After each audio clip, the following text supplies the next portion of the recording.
pessoal, nesta videoaula vamos conversar sobre o desenvolvimento físico e psicomotor das crianças após os 2 anos de idade.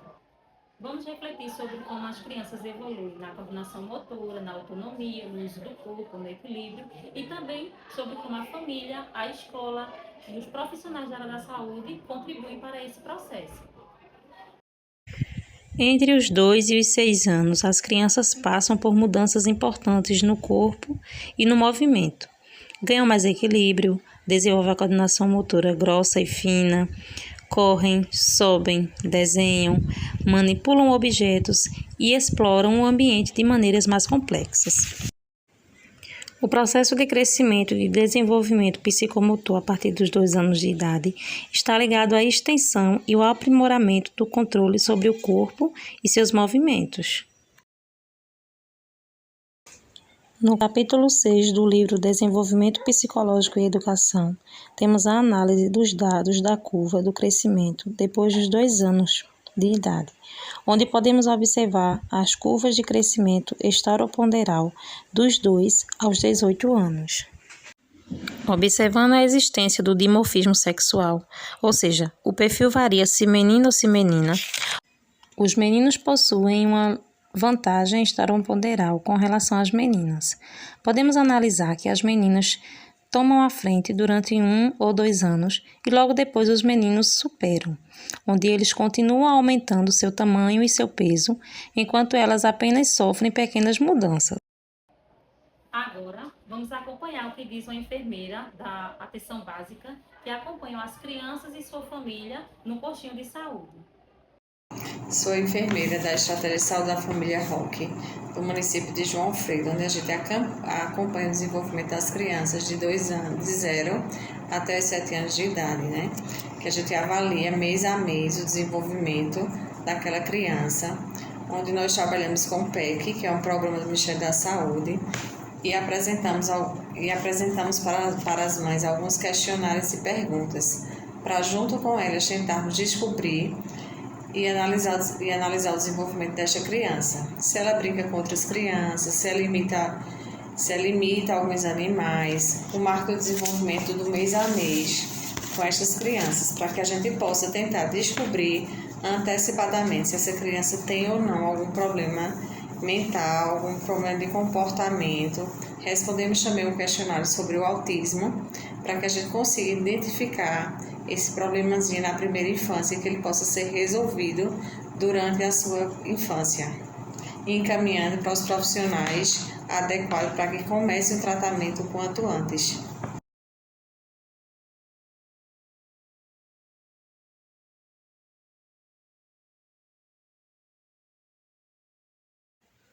O desenvolvimento do cérebro acontece em ritmos diferentes. Enquanto as conexões das áreas visuais se estabelecem cedo, o córtex pré-frontal, responsável por planejamento, autocontrole e gestão de processos cognitivos, amadurece muito mais lentamente. Por isso, funções como atenção, controle de pensamento, manutenção de metas e elaboração de planos vão se tornando mais voluntárias e estáveis ao longo da infância, mas só atingem maturidade completa anos depois, principalmente após o início do ensino fundamental. O desenvolvimento psicomotor avança dos movimentos mais amplos para os mais finos, seguindo as leis céfalo-caudal e próximo-distal. As crianças aprimoram tanto a motricidade grossa quanto a fina e evoluem na capacidade de controlar partes do corpo de forma independente, habilidade que só se consolida por volta dos 7 ou 8 anos. Na infância, ocorrem mudanças importantes no controle da atividade corporal, especialmente na chamada psicomotricidade invisível, qual inclui aspectos como organização de espaço, tempo, tônus, equilíbrio e respiração. Destaca-se o papel da tonicidade muscular, parte involuntária e voluntária, mostrando que as crianças, por meio de suas experiências, aprendem a ajustar o tônus muscular conforme as necessidades das situações e dos objetos com que interagem. Convidamos uma professora da educação infantil para trazer a visão prática da escola sobre esse desenvolvimento. Olá, me chamo Edna Santos, sou professora da educação infantil, especificamente da creche, crianças bem pequenas. E durante as atividades propostas em sala de aula, proponho sempre atividades lúdicas, atividades que me permita explorar a coordenação motora fina, a coordenação motora grossa, a habilidade da criança, o equilíbrio, a autonomia, sendo que essas atividades e essas propostas são de suma importância na fase da educação infantil, pois é através dessas habilidades desenvolvidas na fase correta, na fase certa, que a criança ingressará nos anos iniciais pronta e apta a explorar o que os anos iniciais o espera. Observo que cada criança tem seu limite, que cada criança tem seu tempo, e isso é muito importante para que o professor tenha esse olhar especial, para que o professor tenha esse olhar atento e permitir que cada criança viva a forma mais linda, que é a fase da educação infantil, que é a fase da infância, de uma forma lúdica, de uma forma leve. E propor sempre atividades que tenham intencionalidades, atividades que tenham uma proposta criativa, uma proposta relevante para o desenvolvimento de cada criança.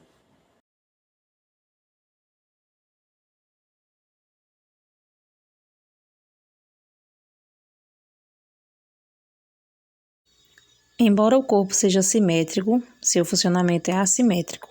A maioria das pessoas usa mais o lado direito, braço, perna e olho, mas algumas têm lateralidade cruzada.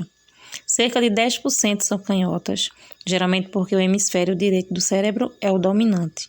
Essa preferência aparece entre os 3 anos e 6 anos e não deve ser forçada, pois faz parte da organização cerebral da criança. Se houver necessidade de ajudar na definição da lateralidade, isso deve ser feito com cuidado entre 4 e 5 anos e meio. Ser canhoto não é um problema, né? E hoje já não é visto como algo negativo. O esquema corporal é a representação mental que cada pessoa constrói sobre o seu próprio corpo, suas partes, movimentos, possibilidades e limites. Essa representação não surge pronta, é formada pouco a pouco a partir das experiências motoras, sensoriais, cognitivas, linguísticas e sociais da criança. Entre os 2 e os 6 anos, o esquema corporal está em intensa construção. Por volta dos 5 anos, a criança começa a integrar melhor essas informações. Por exemplo, perceber direita e esquerda, frente e trás. E a construção se completa entre os 7 e 12 anos, quando o corpo e o espaço são compreendidos de forma precisa e organizada. Todo esse processo depende da maturação, da exploração ativa do ambiente e das interações sociais. O desenvolvimento do gesto gráfico, desenho e escrita depende tanto da maturação psicomotora quanto da influência social. De um lado, o avanço natural do corpo, como controle postural, motricidade fina e coordenação olho-mão, permite que a criança refine seus movimentos. De outro, o ambiente social oferece modelos, incentivos, oportunidades de prática e orientação no uso de lápis, papéis e letras.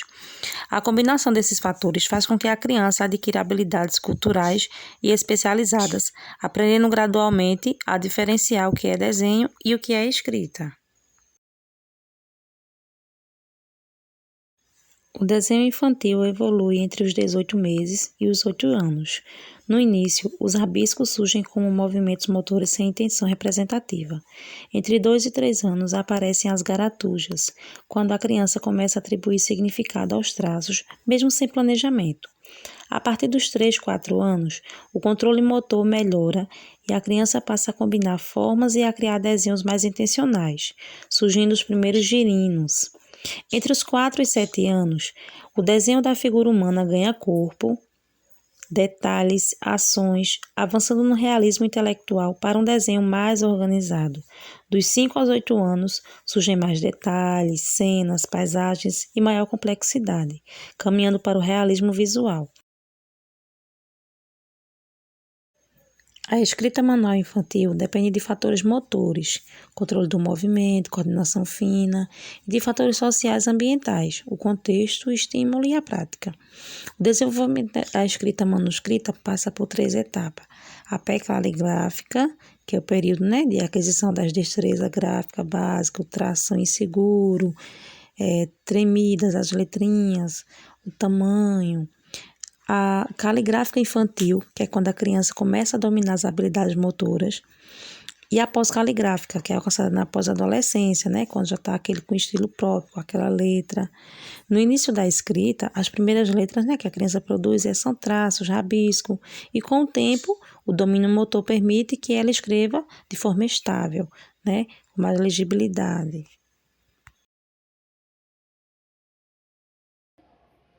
Assim, entendemos que o desenvolvimento da criança após os 2 anos é um processo contínuo e integrado. Ele depende do corpo, das experiências, das interações e também do meio que a criança vive. Agradecemos a vocês, profissionais que contribuíram com as suas experiências, e a vocês que acompanharam a nossa videoaula. Tchau e até a próxima!